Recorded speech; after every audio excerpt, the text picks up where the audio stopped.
Hi students, we are going to learn the third chapter of Civics of SST of Class 8. Our Parliament, Union Legislature. हम लोग जानते हैं कि government का 3 part होता है। क्या क्या पार्ट होता है? एक होता है लेजिस्लेचर, दूसरा होता है एग्जीक्यूटिव और तीसरा होता है जुडिशियरी। जो लेजिस्लेचर होता है, जिसको हम लोग विधायिका बोलते हैं, जो कानून बनाता है, तो जो केंद्र में सेंटर में जो विधायिका होता है उसको बोलते हैं पार्लियामेंट। तो इसी चैप्टर को जानना है। We have already studied that India is a democratic country. A democratic country is one in which its citizens participate in the decision making process of the government. कहता है कि हम लोग ऑलरेडी पढ़ चुके हैं भारत के बारे में कि भारत एक लोकतांत्रिक देश है, और एक लोकतांत्रिक देश में वहाँ की जो जनता होती है वह डिसीजन मेकिंग प्रोसेस में पार्टिसिपेट करती है। वहाँ की जो जनता होती है, गवर्नमेंट जो डिसीजन मेकिंग प्रोसेस है उसमें हिस्सा लेती है। कैसे हिस्सा लेती, इसी के बारे में बताया गया। It is also characterised by the presence of social, political and economical equality among citizens।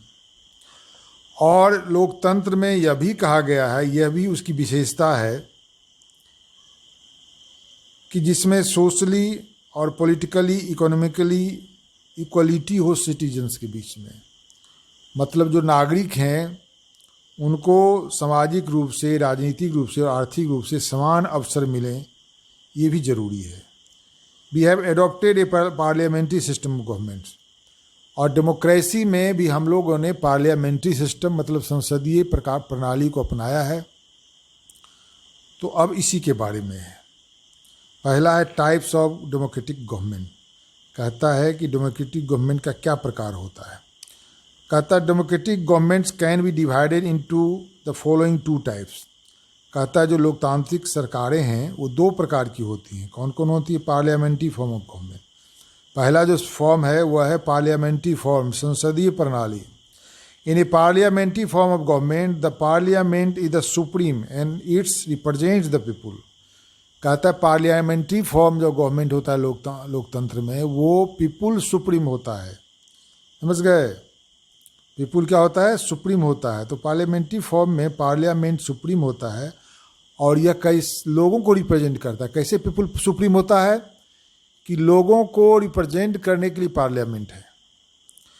The legislature in the centre is called the parliament और द संसद। कहता है केंद्र में, मतलब जो केंद्रीय सरकार होती है उसमें जो विधायिका होती है, मतलब जिनको कानून बनाने का अधिकार है, जो कानून बनाने वाला बॉडी है, जो कानून बनाने वाली संस्था है, उसी को पार्लियामेंट बोलते हैं। और हिंदी में उसको क्या बोलते हैं? संसद। For example India has a parliamentary form of government. उदाहरण के तौर पर भारत में पार्लियामेंट्री फॉर्म गवर्नमेंट की है। सरकार का कौन स्वरूप है? संसदीय प्रणाली है। In this system the prime minister is the real head of the government. और यह जो सिस्टम होता है पार्लियामेंट्री फॉर्म ऑफ गवर्नमेंट, इसमें रियल रूप में जो हेड होता है गवर्नमेंट का, कौन होता है? प्राइम मिनिस्टर होता है। He she is the leader of majority party of the parliament. और प्राइम मिनिस्टर कौन होता है? जो कि पार्लियामेंट के अंदर जो सबसे बड़ी पार्टी हो या गठबंधन हो, उसका जो लीडर होता है वही प्रधानमंत्री होता है। The prime minister chooses the ministers from among the party to form the council of ministers. और प्रधानमंत्री क्या करता है? मंत्री का चुनाव करता है, जो कि काउंसिल ऑफ मिनिस्टर्स होता है। The president is the nominal head of the state. और जो राष्ट्रपति होते हैं, जो प्रेसिडेंट हैं, वो नॉमिनल हेड होते हैं। मतलब नॉमिनल हेड का मतलब हुआ सांकेतिक प्रधान। लेकिन रियल में प्रधान कौन होता है? रियल में हेड कौन होता है गवर्नमेंट का? प्राइम मिनिस्टर होता है। और वो क्या होता है? पार्लियामेंट के अंदर जो मेजोरिटी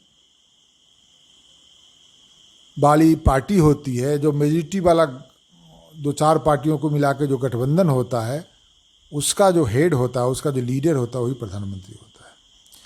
द एग्जीक्यूटिव और the council of minister is a part of legislature और द पार्लियामेंट।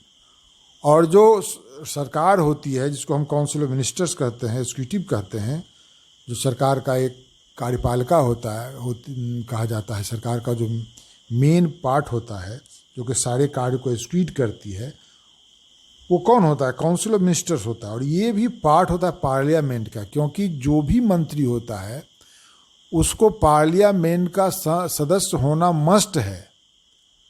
कोई भी मंत्री नहीं हो सकता है जो कि पार्लियामेंट का सदस्य नहीं हो। यदि नहीं हो तो उसे 6 महीना के अंदर पार्लियामेंट का मेंबर बनना होता है, नहीं तो उसका पद, मंत्री का पद क्या होता है, समाप्त हो जाता है। This is because all of them are also member of parliament. कहता है इसका कारण क्या है, क्यों होता है part of parliament council of ministers? क्योंकि उसको पार्लियामेंट का मेंबर होना जरूरी है। In this way there is proper coordination between legislature and executive. कहता है इस प्रकार से जो विधायिका है और जो एग्जीक्यूटिव है, कार्यपालिका है, इस दोनों के बीच में कोऑर्डिनेशन होता है, समन्वय होता है। The parliament has full control over the government.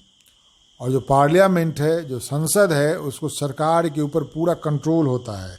If the prime minister loses the majority in the parliament the government has to resign. और क्या महत्वपूर्ण बात है, यदि प्रधानमंत्री संसद में, पार्लियामेंट में अपना बहुमत खो देते हैं तो सरकार को रिजाइन करना पड़ता है। सरकार को क्या करना पड़ता है, इस्तीफा देना पड़ता है। तो ये पहला फॉर्म हुआ डेमोक्रेसी में गवर्नमेंट का, जिसको हम लोग पार्लियामेंट्री फॉर्म ऑफ गवर्नमेंट बोलते हैं या संसदीय प्रणाली बोलते हैं। अब दूसरा फॉर्म क्या है, उसका नाम है प्रेसिडेंशियल फॉर्म ऑफ गवर्नमेंट। जो लोकतंत्र में सरकार की दूसरी प्रणाली है, दूसरा टाइप है, वो है प्रेसिडेंशियल फॉर्म ऑफ गवर्नमेंट, जिसमें राष्ट्रपति जो होता है वो पावरफुल होता है, रियल हेड होता है। कहता है in this system of the government the president is both the real and nominal head of the state. मतलब उस देश का वास्तविक और सांकेतिक, रियल एंड नॉमिनल, दोनों हेड कौन होता है, प्रेसिडेंट होता है। इसलिए क्या बोलते हैं इसको, presidential form of government. There is no prime minister in the presidential form of government. और प्रेसिडेंशियल फॉर्म में प्रधानमंत्री का पद नहीं होता है। The president is directly elected by the people. और वहाँ प्रेसिडेंट का सीधे लोगों के द्वारा चुनाव होता है। He she is not responsible to the legislature. और वह लेजिस्लेचर के प्रति उत्तरदायित्व भी नहीं होता है। मतलब यदि उसका बहुमत समाप्त हो जाएगा तो क्या होता है, तुरंत गवर्नमेंट को रिजाइन करना पड़ता है। ऐसी स्थिति भी वहाँ नहीं आती है। That is the executive is not part of legislature. और वहाँ पर जो कार्यपालिका है वो विधायिका का हिस्सा नहीं होता है। The parliament has no control over the president because he she can not easily be removed during his tenure. और इसलिए प्रेसिडेंशियल फॉर्म ऑफ गवर्नमेंट में विधायिका प्रेसिडेंट को हटा नहीं सकती है उसके टेन्योर में, उसके काल अवधि में। United state of America, USA is the an example of presidential form of government. और दुनिया में प्रेसिडेंशियल फॉर्म का गवर्नमेंट का कौन उदाहरण है, तो America, United state of America. Need for a parliamentary form of government. अब सवाल उठता है कि दोनों फॉर्म में पार्लियामेंट्री फॉर्म ऑफ गवर्नमेंट की आवश्यकता क्यों पड़ी। कहता under the British rule the people of India lived in fear of the government. क्या होता था, जब अपने देश के ऊपर हम लोग गुलाम थे और अपने देश के ऊपर ब्रिटिश का राज था, तो यहाँ के लोग डर से रहते थे। किसके डर से, गवर्नमेंट के डर से। People did not agree with many of the government decisions. कहता है वहाँ उस समय लोग सरकार के बहुत सारे निर्णय से सहमत नहीं होते थे, but they had to follow them. लेकिन जनता को उस सरकार के आदेश को, उसके कानून को मानना पड़ता था। If they try to criticize these decisions, they face grave consequences. अगर वो सरकार के फैसलों को, सरकार के नियमों का विरोध करते थे या उल्लंघन करते थे, तो उनको बहुत ही कठोर परिणाम भुगतने पड़ते थे। The nationalist freedom movement change this. लेकिन जब देश के अंदर राष्ट्रीय आंदोलन हुए, क्या हुआ, तो इस सिचुएशन में बदलाव आया। The nationalist began to criticise the British government. जब आंदोलन शुरू हुआ, राष्ट्रवाद का आंदोलन, तो जो राष्ट्रवादी लीडर थे उन्होंने सरकार के डिसीजन का विरोध करना शुरू कर दिया। They felt that the government has to be sensitive to the people needs and demands. उनका कहना था कि कि सरकार को संजीदा होना चाहिए। किसके? तो लोगों के नीड, लोगों की आवश्यकता, उनकी मांगों के अनुरूप उनको सोचना चाहिए, उस पर विचार करना चाहिए। That is why they supported the idea that all adults have a right to vote. और तभी राष्ट्रीय नेता जो लोग थे उन्होंने कहा कि देश के अंदर जो भी वयस्क नागरिक हैं उनको वोट देने का अधिकार होना चाहिए। India choose a parliamentary form of government for the following reasons. और तब जब देश आज़ाद हुआ तो जो भी लोग अपने देश के अंदर संविधान सभा के मेंबर थे, जिन्होंने संविधान का निर्माण किया, उन्होंने कहा कि नहीं, हमको पार्लियामेंट्री फॉर्म ऑफ गवर्नमेंट को बनाना है। This form of the government is a true representative of the people. और चूंकि यह जो फॉर्म ऑफ गवर्नमेंट है यह सही में जनता का प्रतिनिधित्व है, जनता का प्रतिरूप है, रिप्रेजेंटेटिव है, इसलिए इसको चुना जाए। In this system the government is responsible to the people through their representatives. और इसमें क्या है, जो सरकार है वो जनता के प्रति उत्तरदायित्व होता है उसके प्रतिनिधि के माध्यम से। However this is not so in the presidential form of the government. लेकिन ऐसी स्थिति राष्ट्रीय प्रणाली में नहीं है, राष्ट्रपति प्रणाली में नहीं है। In a parliamentary system the parliamentary enables citizens of India to participate in decision making and control the government। और जो पार्लियामेंट्री फॉर्म ऑफ गवर्नमेंट है इसमें देश की जनता को सरकार के निर्णय में भाग लेने का अधिकार है और सरकार पर कंट्रोल करने का भी अधिकार दिया गया है। Our leaders were already familiar with the British parliamentary system. हमारे देश के लीडर ब्रिटिश पार्लियामेंट, ब्रिटिश संसद का जो स्वरूप है उसके बारे में पहले से परिचित थे। In such a government, a decision is drawn between the head of a state and the head of the government। और कहता है यहाँ पर क्या होता है इस फॉर्म ऑफ गवर्नमेंट में, देश की जो हेड, स्टेट का जो हेड होता है और जो गवर्नमेंट का हेड होता है, दोनों में अंतर बनाया गया है। The head of the state may be A monarch और रिपब्लिकन और एन इलेक्टेड पर्सन। कहता है इसमें क्या है पार्लियामेंट्री फॉर्म ऑफ गवर्नमेंट में कि जो हेड ऑफ स्टेट होता है वह मोनार्क हो सकता है, मतलब राजा हो सकता है, कोई नॉमिनेटेड आदमी हो सकता है या इलेक्टेड पर्सन हो सकता है।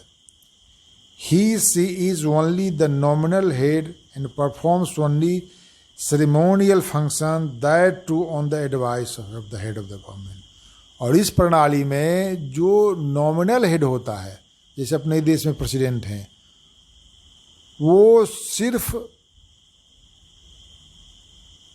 सेरेमोनियल हेड होते हैं गवर्नमेंट के और उस फंक्शन को करते हैं। और वो भी जो फंक्शन करते हैं वो गवर्नमेंट के सलाह के आधार पर, गवर्नमेंट के एडवाइस के आधार पर। In a parliamentary system, the government is subject to daily scrutiny of people through its representative। और इस प्रणाली में हमेशा सरकार के कामों की समीक्षा होती है, किसके द्वारा? तो जनता के रिप्रेजेंटेटिव के द्वारा।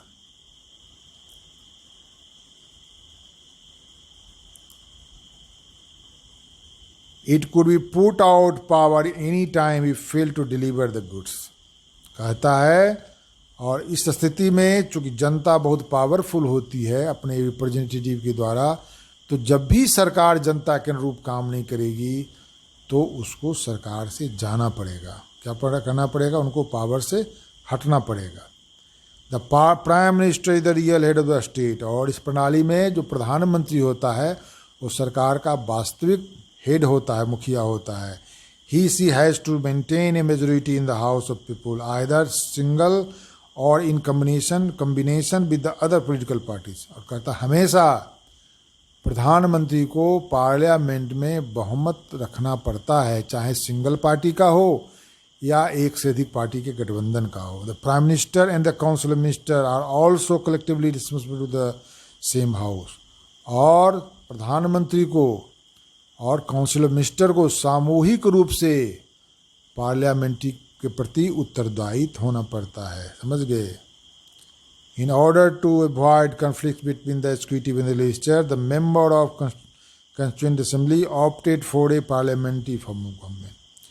और लेजिस्लेचर जो कानून बनाता है और जो एग्जीक्यूटिव है जो उस कानून को एग्जीक्यूट करता है, उसके बीच में कन्फ्लिक्ट नहीं हो, ऐसा सोचते हुए जो हमारे लीडर थे जिन्होंने आज़ादी के दौरान संघर्ष किया और बाद में कंस्टिट्यूएंट असेंबली जो कॉन्स्टिट्यूशन बनाने वाली बड़ी थी, उन्होंने संसदीय प्रणाली को ही चुना।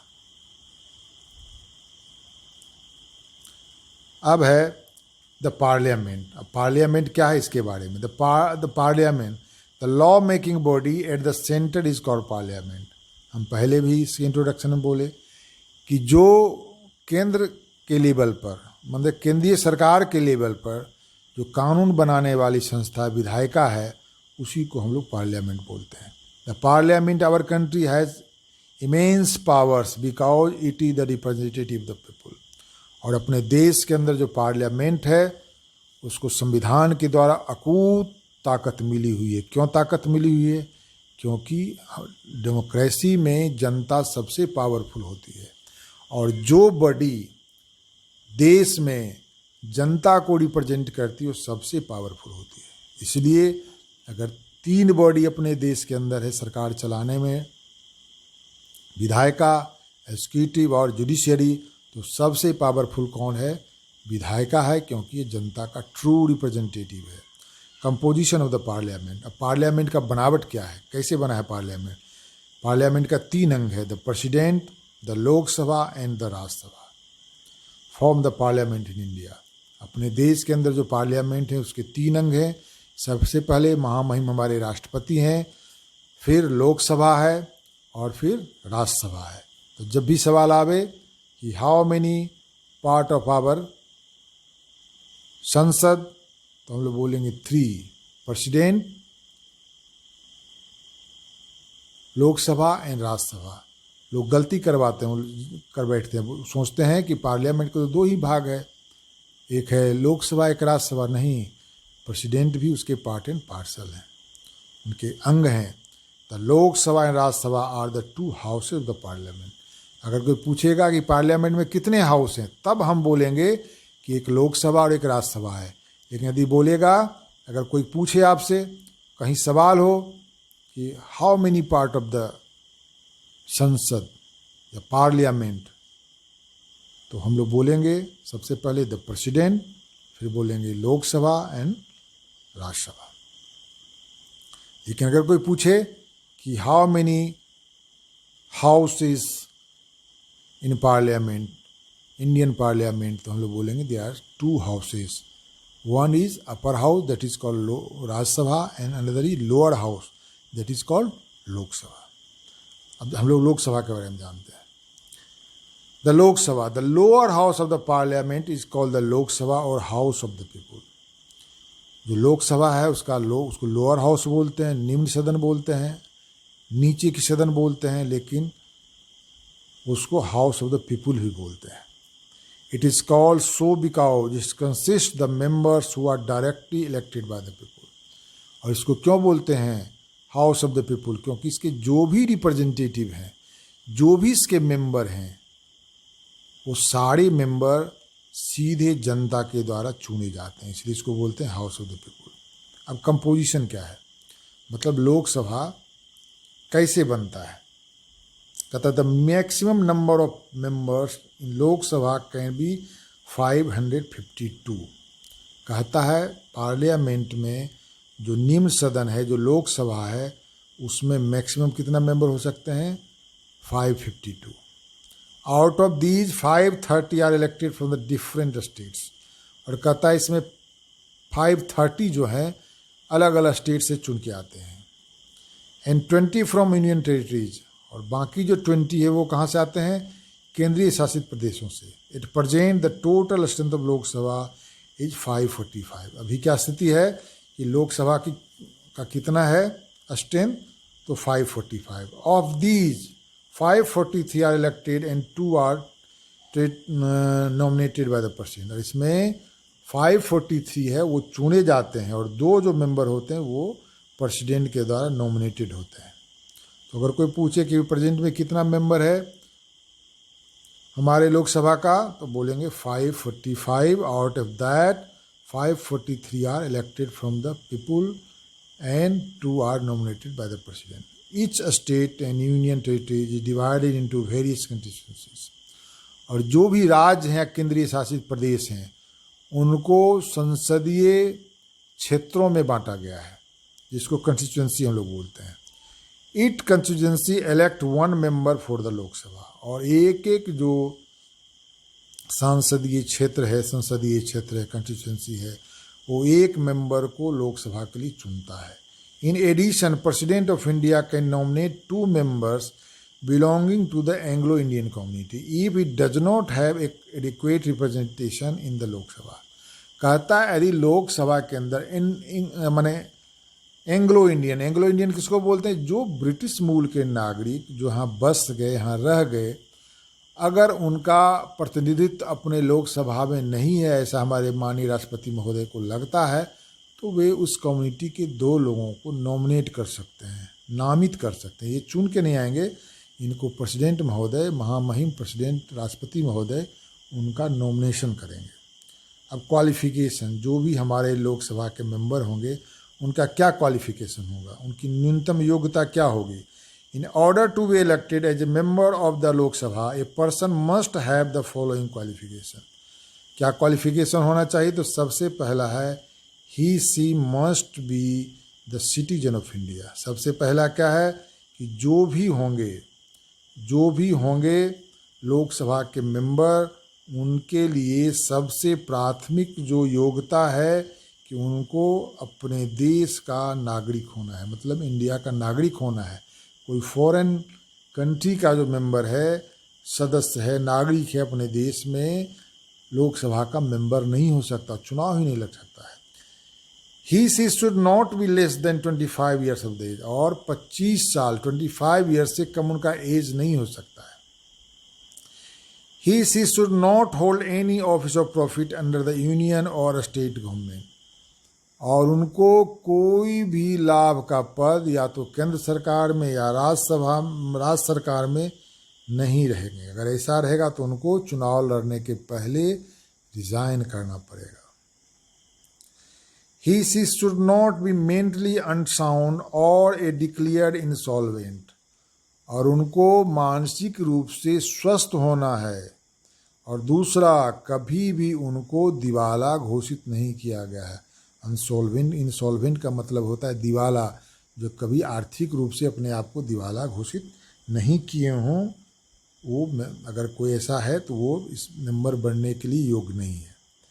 ही she should not be proclaimed offender. और किसी भी कानून तोड़ने वाले ऑफेंडर भी इसके मेंबर नहीं बन सकते हैं।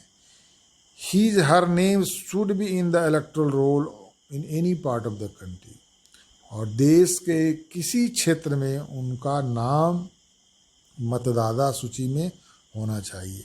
तो हम लोग क्या क्या देखे कि क्या क्या क्वालिफिकेशन होना चाहिए। पहले उन नागरिक हों, उनका उम्र 25 साल 25 ईयर्स होना चाहिए, किसी भी आय के पद पर वो नहीं हों, मेंटली साउंड हों, कभी भी दिवालिया घोषित नहीं हों, कोई प्रोक्लेम्ड ऑफेंडर मतलब उसको हम लोग क्या बोल सकते हैं, जो क्रिमिनल होता है, जो कानून तोड़ने वाला होता, अपराधी होता, वो नहीं होना चाहिए। और देश के किसी भी हिस्से में वो मतदाता सूची में उनका नाम होना चाहिए। अब है कि इलेक्शन प्रोसीड्यूर। अब कहता है चुनाव का क्या तरीका है भाई, कैसे चुन के जाते हैं। कहते the whole country divide into constituencies. हम लोग चर्चा कर चुके कि पूरे देश में जो राज्य हैं और या केंद्र शासित प्रदेश हैं वहाँ संसदीय क्षेत्र होता है। A constituency is a territorial area from which a candidate is elected. और ये क्या है कंस्टिट्यूंसी? एक क्षेत्र है जहाँ से एक मेंबर पार्लियामेंट के लिए चुने जाते हैं। There is one representative elected from each constituency. और वहाँ से एक ही सदस्य एक बार में चुने जाएंगे। All the citizen of India who have attended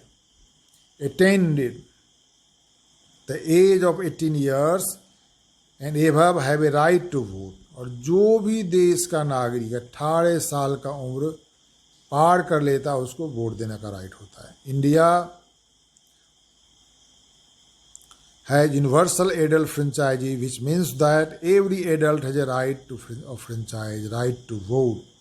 मतलब देश में कानून क्या है, अपने देश में जो भी वयस्क नागरिक हैं, मतलब जिनका एज 18 साल हो गया है, उनको वोट देने का राइट है, अधिकार है। Votes are cast on the basis of secret ballot, और गुप्त मतदान के आधार, गुप्त बैलेट से, मतपत्र से वोटिंग होता है। That is, when a voter casts his or her vote, nobody can know in whose favor he she given his or her vote। कहता है कि गुप्त मतदान होता है, कोई भी नहीं जान सकता कि कोई व्यक्ति, कोई वोटर किसको पक्ष में वोट दिया है।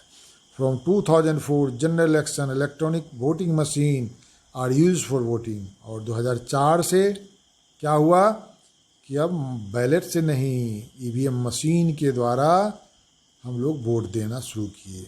इन electronic voting one has just press the button against the name of the candidate of his her choice and the vote is cast. उसमें क्या होता है, एक बटन होता है, आप जिस भी प्रतिनिधि को, जिसको भी प्रतिनिधि चुनना चाहते हैं, जिस भी उम्मीदवार के पक्ष में वोट डालना चाहते हैं, उसके सामने बटन होता है, उस बटन को आप दाबेंगे और आपका मतदान उसके पक्ष में पड़ जाएगा।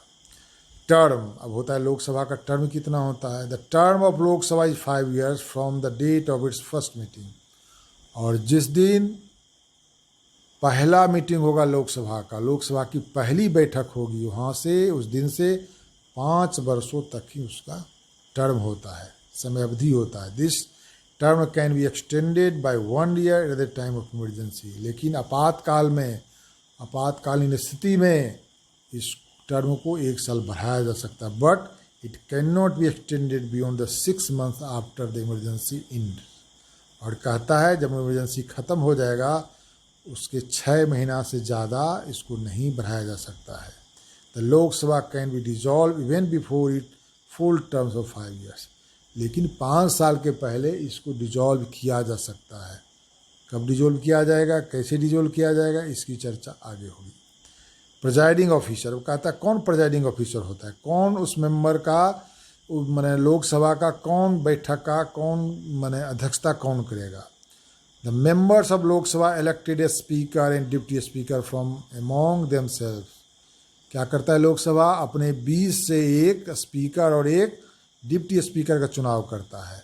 Speaker presided over the session of the Lok Sabha, जो स्पीकर होते हैं वो लोकसभा कि मीटिंग की अध्यक्षता करते हैं, प्रिजाइड करते हैं। He she keeps the house in order, और उनका दायित्व होता है कि उसको नियम से चलावें, उसको ऑर्डर में रखें। He she may be a member of any political party but once elected he she has to conduct his her business impartially. और कहता है वो कोई भी पार्टी के मेंबर हो सकते हैं, लेकिन जब वो अध्यक्ष चुने जाएंगे, स्पीकर चुने जाएंगे, उसके बाद वो बिल्कुल सब लोगों को एक नज़र से बिना भेदभाव से काम करेंगे। At present Sumitra Mahajan of the BJP is the speaker of the Lok Sabha.